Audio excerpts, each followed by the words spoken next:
उधर यूपी सदन में हंगामा विधानसभा के बाहर तो हो ही रहा था और सदन के अंदर भी माहौल इतना गर्म हुआ कि सदन के अध्यक्ष ने अतुल प्रधान को ही गुस्से में आकर सदन से बाहर कर इस सत्र के लिए निष्कासित कर दिया है। लेकिन शाम होते होते हंगामा और भी ज्यादा बढ़ गया जब विधानसभा के घेराव में कांग्रेस के कार्यकर्ताओं की मौत हो गई। हालांकि विपक्ष इसको हत्या बता रहा है, तो वही बात ये भी अलग है कि सरकार के सिपाहियों की ओर से इस मामले पर बेवजह राजनीति न करने की हिदायत दी जा रही है। यानी कि कुल मिलाकर सियासी संग्राम सड़क से लेकर सदन तक जारी है। यूपी सदन में संग्राम, निष्कासित हुए अतुल प्रधान, हंगामे पर बीजेपी का पलटवार, 27 के सत्ताधीश के सपने पर वार। यूं तो सदन में विपक्ष की ओर से हंगामा करना कोई नई बात नहीं है, लेकिन यूपी सदन में जो हुआ वो वाकई यूपी सदन के लिए एक काला अध्याय की तरह है। दरअसल यूपी सदन की कार्यवाही के दौरान हंगामा इस स्तर तक हुआ कि समाजवादी पार्टी के विधायक अतुल प्रधान को स्पीकर सतीश महाना ने पूरे सत्र के लिए ही निष्कासित कर दिया।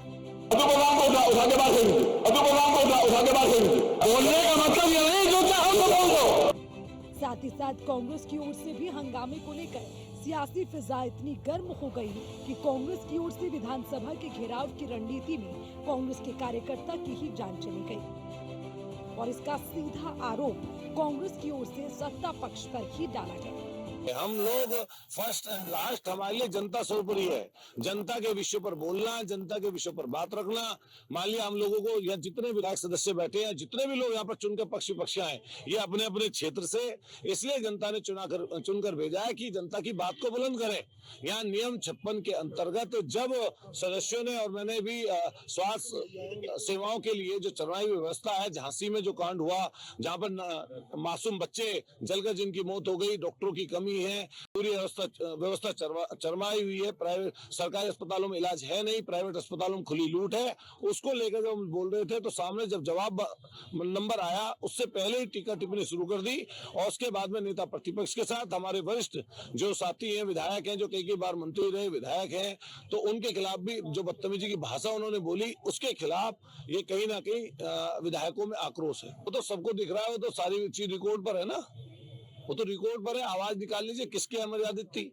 क्या नेता प्रतिपक्ष को रात की बात बोलना, शाम की बात बोलना अच्छी थी? क्या गोली चलवाने वाली बात इनकी डिप्टी चीफ मिनिस्टर साहब की अच्छी थी? क्या वो धमकाएंगे यहाँ पे चुने हुए विधायकों को?